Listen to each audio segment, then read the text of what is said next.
Hello friends, Assalamu alaikum. Welcome to Hasee's Recipes Tamil. நம்ம இன்னைக்கு பார்க்க போகிறது மீன் குழம்பு. சூப்பராக எப்படி வைக்கலாங்கிறது தான் இந்த வீடியோவில் பார்க்க போகிறோம்.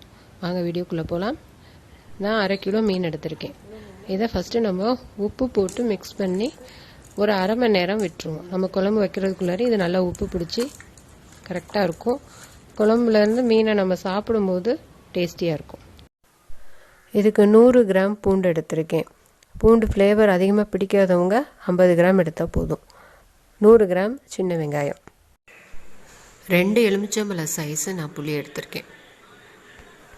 வீடியோவை ஸ்கிப் பண்ணாமல் பாருங்கள். ஒவ்வொரு ஸ்டெப்பும் ரொம்ப முக்கியம்.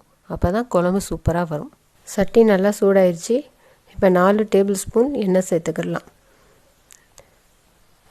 எண்ணெய் நல்லா சூடாயிருச்சு. இப்போ அதில் வெந்தயம் சேர்த்துக்கிடலாம். வெந்தயம் 1/2 டீஸ்பூன். வெந்தயம் நல்லா பொரிஞ்சிருச்சு. இப்போ நம்ம சோம்பு 1/2 ஸ்பூன் சேர்த்துக்கிடலாம். சோம்பு நல்லா பொரிஞ்சிருச்சு. இப்போ நம்ம பூண்டை ஆட் பண்ணிக்கிடலாம். பூண்டில் நான் பாதியாக டிவைட் பண்ணியிருக்கேன். பாதி முழு பூண்டாகவும் பாதி தட்டியும் எடுத்திருக்கேன். அதே மாதிரி வெங்காயத்தையும் நான் ஃபுல்லாக தட்டி தான் போட போகிறேன். அப்போ தான் நல்லா ஃப்ளேவர் கிடைக்கும், கிரேவி திக்காகவும் இருக்கும். இப்போ வெங்காயத்தை ஆட் பண்ணிக்கிடலாம். நல்லா இதெல்லாம் வதங்கினதுக்கு அப்புறமேலு நம்ம அந்த தட்டி வச்ச பூண்டை ஆட் பண்ணிக்கிடுவோம். வெங்காயம் நல்லா வதங்கிருச்சு. இப்போ நம்ம அந்த தட்டி வச்ச பூண்டை ஆட் பண்ணிக்கிடுவோம். நம்ம இப்போ ஆட் பண்ணும்போது தான் அந்த ஃப்ளேவர் நல்லா இறங்கியிருக்கும். நம்மளுக்கு அந்த சாப்பிடும்போது பூண்டுடைய ஃப்ளேவர் நல்லாவே தெரியும். 3 பெரிய தக்காளி எடுத்திருக்கேன். இது 200 கிராம் இருக்கும். இப்போ நம்ம பச்சை மிளகாய் ஆட் பண்ணிக்கிடுவோம். இப்போ தக்காளி ஆட் பண்ணிக்கிடலாம். நான் 200 கிராம் தக்காளி ஆட் பண்ணுறேன். தக்காளி மீன் குழம்புக்கு ஜாஸ்தியாக போட்டோம்னா அதோடைய டேஸ்ட்டு இன்னும் சூப்பராக இருக்கும். தக்காளி நல்லா வதங்கணும். அதுக்கப்புறமேலு நம்ம மசாலாலாம் ஆட் பண்ணிக்கிடலாம். தக்காளி அடி பிடிச்சிடாமல் இருக்கிறதுக்கு அப்பப்போ நம்ம கிண்டி விடணும், இல்லைன்னா பிடிச்சிருச்சுன்னா அப்புறம் குழம்புல அந்த ஸ்மெல் அடிச்சுக்கிட்டே இருக்கணும். அதனால் கொஞ்சம் கவனமாக இருங்க. தக்காளி நல்லா வேகிறதுக்காண்டி இப்போ மூடி போட்டு வச்சுருவோம். நீங்கள் அடுப்பை சிம்மில் வச்சு அப்பப்போ கிண்டி விட்டுக்கோங்க, இல்லைன்னா அடி பிடிச்சிரும். இப்போ தக்காளி நல்லா வெந்துருச்சு. உங்களுக்கு எண்ணெய் பிரிஞ்சு வந்திருக்கு, பார்த்தாலே தெரியும். நம்ம இந்த ஸ்டேஜில் மசாலாலாம் ஆட் பண்ணிக்கிடுவோம். மிளகாய்த்தூள் 1/2 ஸ்பூன் ஆட் பண்ணிக்கோங்க.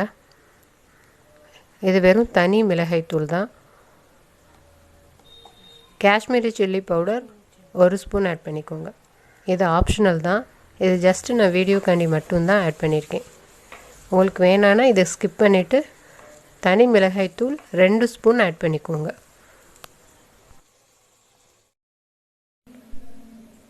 ஜீரகத்தூள் 2 ஸ்பூன். மஞ்சள் தூள் 1/2 ஸ்பூன். தனியா பவுடர் 3 டேபிள் ஸ்பூன். இப்போ இந்த ஸ்டேஜில் நம்ம புளி கரைசல் ஆட் பண்ணிக்கிடலாம். தேவையான அளவு தண்ணீரும் ஆட் பண்ணிக்கோங்க. தேவையான அளவு உப்பு ஆட் பண்ணிக்கோங்க.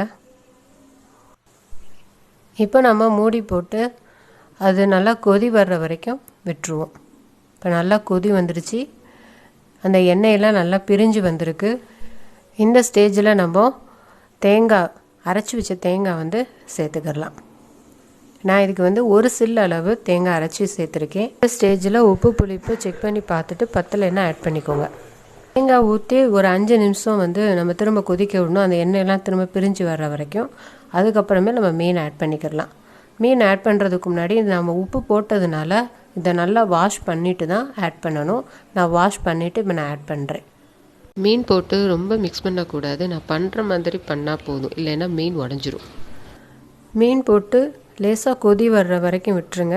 ஹை ஃப்ளேம்லேயே இருக்கட்டும். அப்புறம் சிம்மில் ஒரு 2 நிமிஷம் வச்சுட்டு இப்போ நம்ம அடுப்பை ஆஃப் பண்ணிடலாம். இப்போ சூப்பரான மீன் குழம்பு ரெடி. ஃப்ரெண்ட்ஸ், இதை ஒரு தடவையாவது வீட்டில் ட்ரை பண்ணி பாருங்கள். பார்த்துட்டு எப்படி வந்ததுங்கிறத எனக்கு கமெண்டில் ஷேர் பண்ணுங்கள். இந்த வீடியோ பிடிச்சிருந்துச்சின்னா லைக் பண்ணுங்கள், ஷேர் பண்ணுங்கள், சப்ஸ்கிரைப் பண்ணுங்கள். தேங்க்ஸ் ஃபார் வாட்சிங்.